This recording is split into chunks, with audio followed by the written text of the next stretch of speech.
죄송합니다. 한정혜 의원님 질의해 주시기 바랍니다. 네, 김민석 후보자가 가지고 계신 강점 중에 현안 해결 아주 빠르게 하는 능력, 그리고 갈등 중재 조정 능력 부분을 저희 당에서는 굉장히 좀 높이 평가를 해오고 있었습니다. 국무총리실, 국무조정실의 역할 중에 그 부분이 있어서 관련해서 질문을 좀 드리도록 하겠습니다. 우리 사회가 이제 갈등이 워낙이 많기도 하고 점점 더 그것이 그 양도 많아지고 질로서도 해결하기가 어려운 문제들이 점점 많아지고 있습니다.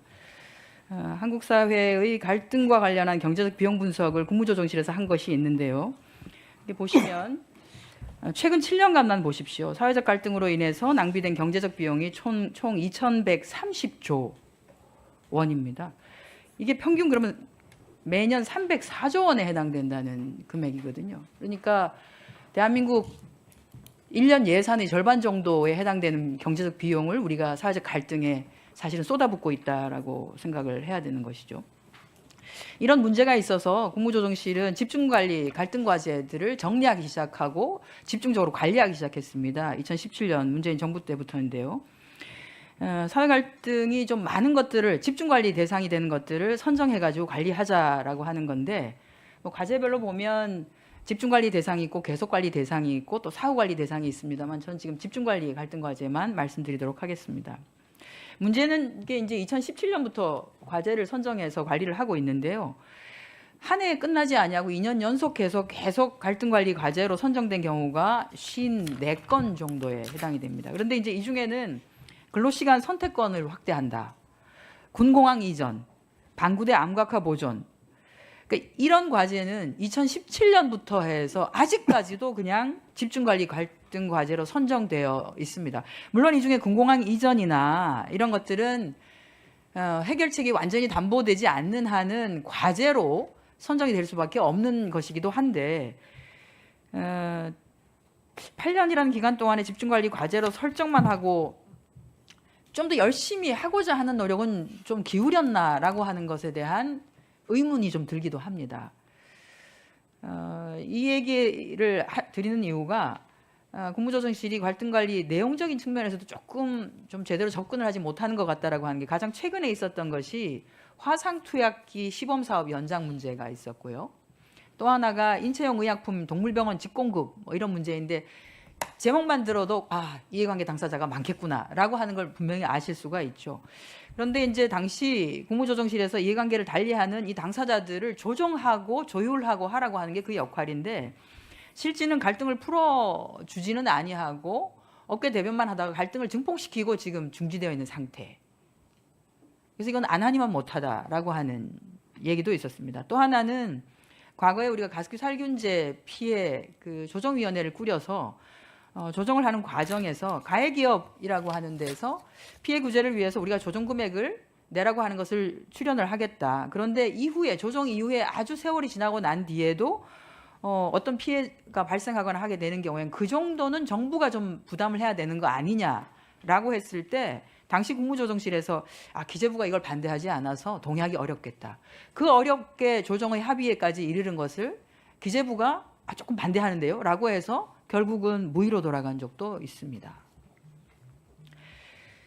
연간 304조면 작은 돈은 아닙니다. 근데 후보자께서는 이제 우리 더불어민주당의 정책위 의장 시절에 좀 지지부진했던 1,000원의 아침밥 있습니다. 이것을 민주당 지자체장 재정지원 협조 요청을 2023년 3월 31일 날 하셨고요. 그리고 바로 그 이후에 4월 5일 날 서울대 총장 명담을 통해서 1,000원의 식사를 논의하고 학생 식당을 시찰하고 그리고 당정 협의를 실시해서 전국으로 확대하고 지자체 협력하겠다라고 하는 거 발표를 4월 9일 그야말로 정광석화처럼 이것을 해결해낸 적도 있습니다.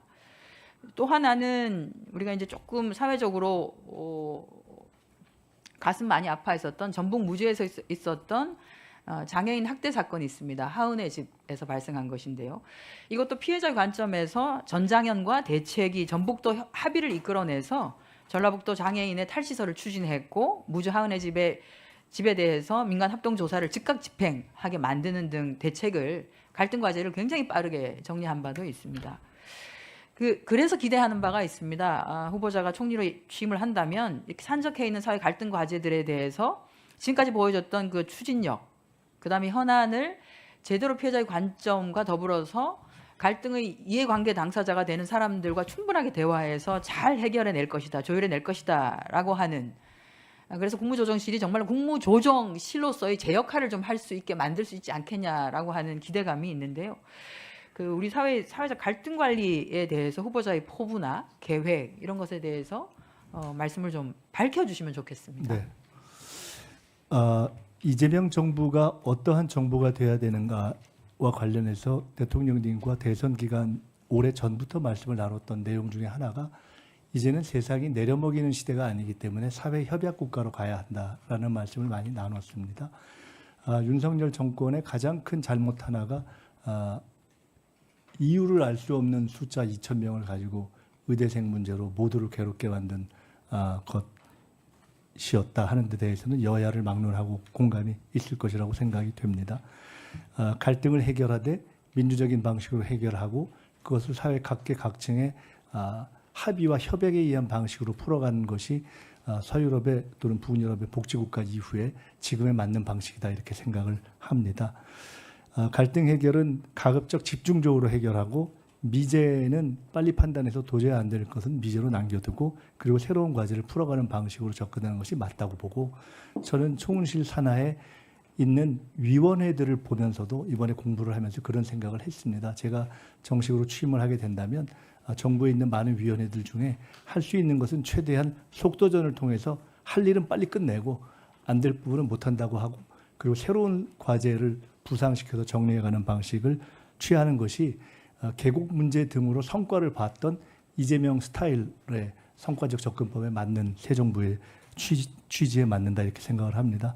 우리 존경하는 한정혜 의원님께서 말씀 주셨듯이 천원의 아침밥, 전세사기법, CCTV 또는 장애인 관련한 것들을 다 제가 비교적 그 당시에는 여야가 조율해서 풀어내는 접근법을 취했었습니다. 앞으로 총리가 되면은 그러한 데서 성과를 내도록 최선을 다하겠습니다.